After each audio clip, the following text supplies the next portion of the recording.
हिमालय की तलहटी में बसा था एक छोटा सा गांव सुरम्य। सुरम्य चारों तरफ से ऊंचे ऊंचे देवदार के पेड़ों से घिरा हुआ था, जो मानो हरी दीवार की तरह गांव की रक्षा कर रहे थे। गांव के पास ही चमकती हुई एक निर्मल धारा बहती थी, जिसे स्थानीय लोग स्वर्गंगा कहते थे। स्वर्गंगा का संगीत दिन रात गांव वालों को सुनाई देता था, कभी कोमल धुन बनकर बहता, तो कभी तेज रफ्तार से गरजता हुआ। सुरम्य में रहती थी मीरा, एक पहाड़ी लड़की जिसकी आंखों में पहाड़ों की शांत गहराई और आवाज में बहती नदी की मिठास थी। मीरा की सांवली रंगत पर पहाड़ों की तेज धूप का हल्का सा निखार था और घने काले बाल उसकी पीठ तक झूमते थे। मीरा को बचपन से ही संगीत का शौक था। जब वो छोटी सी बच्ची थी तो अक्सर अपनी दादी के साथ खेतों में जाती थी। वहां बैठकर वो फसलों की सरसराहट, हवा के झोंकों की सीटी और दूर से आती हुई गायों की धुन को सुना करती थी। उसे लगता था कि ये सब मिलकर एक खूबसूरत धुन बनाते हैं, प्रकृति का अपना संगीत। धीरे धीरे मीरा बड़ी हुई और उसका संगीत के प्रति प्रेम और गहरा होता गया। वो अक्सर सुबह सुबह पहाड़ों की चोटी पर चली जाती थी। वहां बैठकर वो पत्तों की सरसराहट, पक्षियों की चहचहाहट और स्वर्गंगा के बहने की आवाज को सुनती थी। उसे लगता था कि ये सब मिलकर एक खूबसूरत धुन बनाते हैं, पहाड़ों का अपना संगीत। ये संगीत मीरा के दिल को छू जाता था और उसे एक अजीब सी शांति का अनुभव होता था। एक दिन मीरा पहाड़ों पर घूम रही थी। वह एक नदी पार कर रही थी, तभी उसकी चप्पल फट गई। नदी का किनारा चिकना था और मीरा का पैर फिसल गया। वह तेज धारा में गिरने ही वाली थी कि किसी ने उसे मजबूती से पकड़ लिया। मीरा घबराकर आंखें खोली तो सामने एक बूढ़े व्यक्ति को खड़ा देखा। उस व्यक्ति के सफेद बाल लंबे थे और उनकी आंखों में एक गहराई थी, जो पहाड़ों की तरह ही रहस्यमयी लगती थी। चोट तो नहीं लगी? बूढ़े व्यक्ति ने मीरा को सहारा देते हुए पूछा। मीरा ने सिर हिला दिया। नहीं दादा, अकेले पहाड़ों पर क्यों घूम रही हो? बूढ़े व्यक्ति ने फिर पूछा। मुझे पहाड़ों का संगीत सुनना पसंद है, मीरा ने जवाब दिया। बूढ़ा व्यक्ति मुस्कुराया। पहाड़ों का संगीत? हाँ दादा, मीरा ने कहा। पत्तों की सरसराहट, पक्षियों की चहचहाहट, नदी का बहना, ये सब मिलकर एक खूबसूरत धुन बनाते हैं। बूढ़े व्यक्ति ने कुछ देर मीरा को देखा। फिर उसने पूछा, क्या तुम कभी इस संगीत को बजाना चाहती हो? मीरा चौंक गई। बजाना? कैसे? यंत्र की मदद से, बूढ़े व्यक्ति ने कहा। मीरा ने सोचा भी नहीं था कि पहाड़ों के संगीत को बजाया जा सकता है। उसकी आंखों में उत्सुकता झलक आई। आप मुझे सिखाएंगे? मीरा ने पूछा। बूढ़ा व्यक्ति फिर मुस्कुराया। शिक्षा देने से पहले मुझे तुम्हारी प्रतिभा को परखना होगा, मीरा ने उत्साह से सिर हिला दिया। बूढ़े व्यक्ति ने अपना नाम बताया। मैं हूं गुरु वासुदेव और सालों से पहाड़ों के संगीत को समझने और बजाने की कोशिश कर रहा हूं।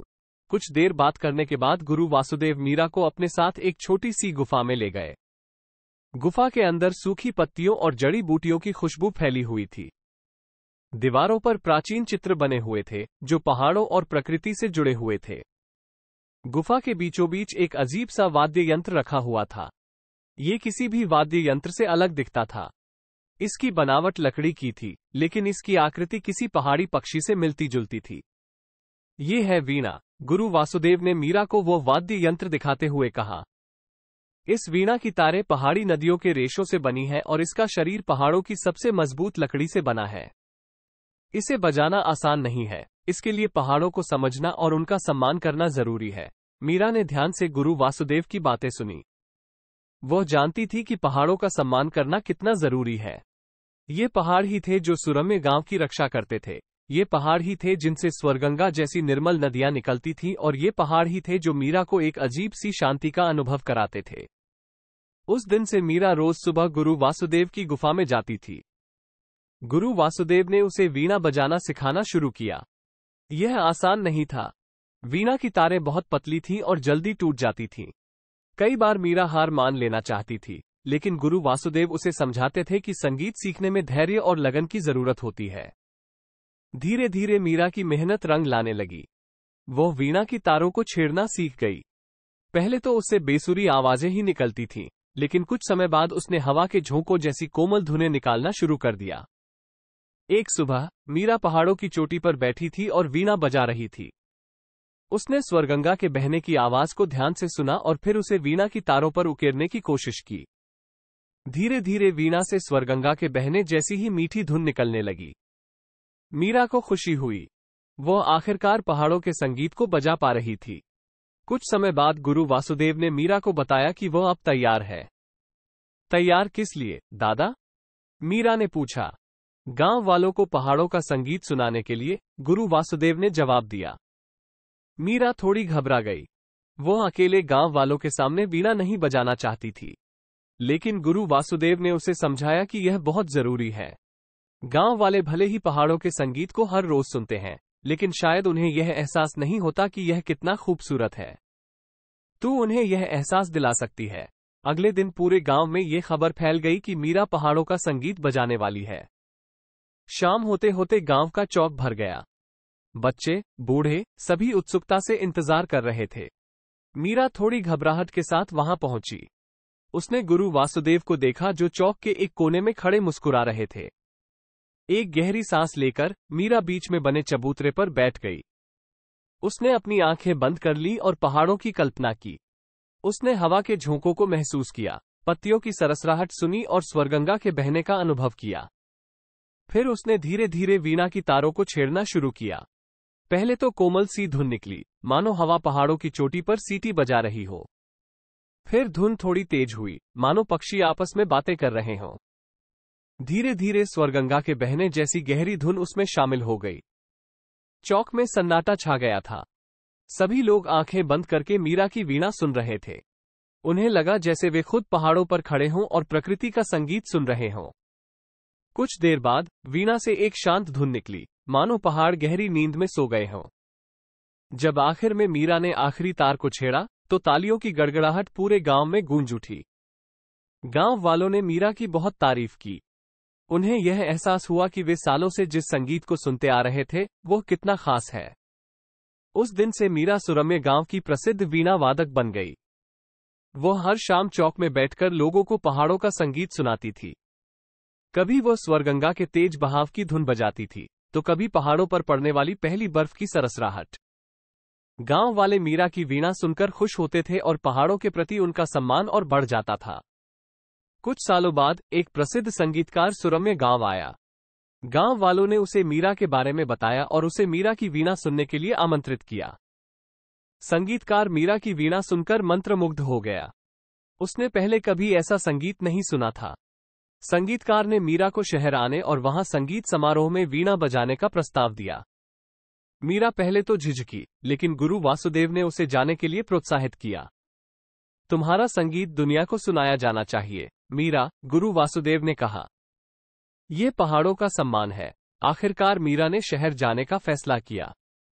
शहर में हुए संगीत समारोह में मीरा ने जब वीणा बजाई तो वहां सन्नाटा छा गया। लोगों ने इतना खूबसूरत और अनोखा संगीत कभी नहीं सुना था। मीरा की वीणा से निकलने वाली धुनें उन्हें पहाड़ों की ऊंचाइयों तक ले गईं, स्वरगंगा की ठंडी हवा का एहसास करा गईं और पहाड़ों के शांत वातावरण में ले जा खड़ी कर दी। समारोह के बाद मीरा की खूब तारीफ हुई। अखबारों और पत्रिकाओं में उसके बारे में छपा। मीरा को देश के अलग अलग शहरों से संगीत समारोहों में बजाने के लिए बुलावे आने लगे। लेकिन मीरा कभी यह नहीं भूली कि वो कहां से आई है। वो हमेशा समय समय पर सुरम्य गांव वापस आती थी और गांव वालों को पहाड़ों का संगीत सुनाती थी। उसने कुछ गांव की लड़कियों को भी वीणा बजाना सिखाना शुरू कर दिया ताकि पहाड़ों का संगीत पीढ़ी दर पीढ़ी चलता रहे। कुछ समय बाद मीरा अंतर्राष्ट्रीय स्तर पर जानी मानी वीणा वादक बन गई।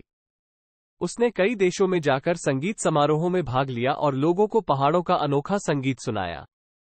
मीरा की वीणा से निकलने वाली धुनें पहाड़ों के संरक्षण का संदेश भी देती थीं। लोग मीरा की वीणा सुनकर पहाड़ों की खूबसूरती को समझने लगे और उनके प्रति सम्मान का भाव रखने लगे। एक बार मीरा एक बड़े शहर में एक संगीत समारोह में भाग ले रही थी। समारोह के बाद एक प्रसिद्ध उद्योगपति मीरा से मिला। वो उद्योगपति पहाड़ों के पास एक बड़ी फैक्ट्री खोलना चाहता था, जिससे पहाड़ों को काफी नुकसान पहुंचता। उद्योगपति ने मीरा से कहा, तुम्हारी वीणा की धुनों ने मुझे बहुत प्रभावित किया है। मुझे पहाड़ों की खूबसूरती का एहसास हुआ। मीरा ने मुस्कुराते हुए कहा, पहाड़ सिर्फ खूबसूरत नहीं होते, वे जरूरी भी हैं। वे हमें स्वच्छ हवा और पानी देते हैं। हमें उनकी रक्षा करनी चाहिए। उद्योगपति थोड़ा सोचने लगा। मीरा की बातों ने उसे प्रभावित किया था। उसने मीरा से पूछा, तो तुम क्या सुझाती हो? मीरा ने कहा, आप फैक्ट्री किसी और जगह खोल सकते हैं जहां पहाड़ों को कोई नुकसान न पहुंचे। इसके अलावा आप फैक्ट्री में प्रदूषण कम करने वाली तकनीक का इस्तेमाल कर सकते हैं। उद्योगपति ने मीरा की बातों पर गौर किया। वह मान गया कि मीरा सही कह रही थी। उसने फैक्ट्री किसी और जगह खोलने का फैसला किया और वहां प्रदूषण कम करने वाली तकनीक का इस्तेमाल करने का वादा किया। यह मीरा की वीणा की ताकत थी। उसकी वीणा की धुनें न सिर्फ लोगों का मनोरंजन करती थीं, बल्कि उन्हें प्रकृति के प्रति जागरूक भी बनाती थीं। कई साल बाद मीरा बूढ़ी हो चुकी थी, लेकिन उसकी आंखों में अभी भी पहाड़ों की चमक थी। वह अब भी कभी कभी सुरम्य गांव आ जाती थी और वहां की लड़कियों को वीणा बजाना सिखाती थी। मीरा खुश थी कि वह पहाड़ों के संगीत को दुनिया भर में फैलाने में सफल रही थी। अब सुरम्य गांव में न सिर्फ स्वरगंगा का संगीत सुनाई देता था, बल्कि मीरा की शिष्याओं की वीणाओं से निकलने वाला पहाड़ों का संगीत भी गूंजता था। ये संगीत गांव वालों को उनकी जड़ों की याद दिलाता था और उन्हें पहाड़ों के सम्मान का पाठ पढ़ाता था।